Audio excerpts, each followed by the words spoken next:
আসসালামু আলাইকুম সুপ্রিয় শিক্ষক নিবন্ধন পরীক্ষার্থী ভাই ও বোনেরা, বিশেষ করে যারা 18তম শিক্ষক নিবন্ধন পরীক্ষা দিচ্ছেন তাদের জন্য গুরুত্বপূর্ণ কিছু টপিকস আজকে শেয়ার করা হবে। তবে আপনারা জানেন যে আমরা এই চ্যানেল থেকে কিছু সাজেশন প্রোভাইড করে থাকি। যাদের 19তম প্রিলিমিনারি সাজেশন প্রয়োজন রয়েছে তারা আমাদের এই হোয়াটসঅ্যাপ নাম্বারে যোগাযোগ করতে পারেন। আমাদের 19তম রিটেন সাজেশন অলমোস্ট রেডি। এর পাশাপাশি যাদের ভাইবা এখনো হয়নি, বিশেষ করে 329 কোড, রাষ্ট্রবিজ্ঞান এবং অন্যান্য সাবজেক্ট, আপনারা চাইলে ভাইবা সাজেশনটি নিতে পারেন।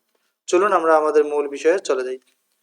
18তম শিক্ষক নিবন্ধন পরীক্ষা শূন্য পদের তথ্য এডিট করার সুযোগ, যে জন্য প্রার্থীরা বিভিন্ন সমস্যায় পড়ে থাকেন। ভুল শূন্য পদে ষষ্ঠ গণবিজ্ঞপ্তি হবে না। ষষ্ঠ গণবিজ্ঞপ্তি খুব সন্নিকটে। ভুল শূন্য পদে চাহিদা দেওয়ার কারণে পঞ্চম গণবিজ্ঞপ্তিতে বিভিন্ন ধরনের সমস্যার সম্মুখীন হয়েছিল সদ্য ঘোষিত শিক্ষকরা। ষষ্ঠ গণবিজ্ঞপ্তিতে যাদের এ ধরনের সমস্যা রয়েছে বা তৈরি না হয়, সেজন্য বর্তমান সময়ে এডিট অপশন চালু করা হয়েছে। এর মাধ্যমে শিক্ষা প্রতিষ্ঠানসমূহ কোনো ভুল চাহিদা দিয়ে থাকেন তাহলে আপনারা খুব তাড়াতাড়ি সংশোধন করে নিন।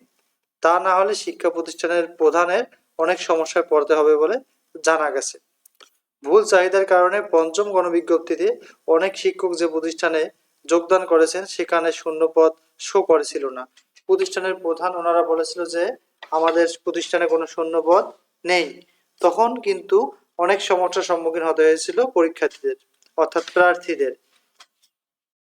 তাই সঠিক শূন্যপদ দিন এবং বিজ্ঞপ্তিতে 18তম যাতে সবাই যেন ভালো প্রতিষ্ঠান পায় সেজন্য কার্যকরী পদক্ষেপ গ্রহণ করার জন্য বিশেষভাবে বলা হলো। তো আপনাদের যদি আমাদের এই টিপস এবং নিউজগুলো ভালো লাগে অবশ্যই আমাদের চ্যানেলটি সাবস্ক্রাইব করবেন। Thank you for watching.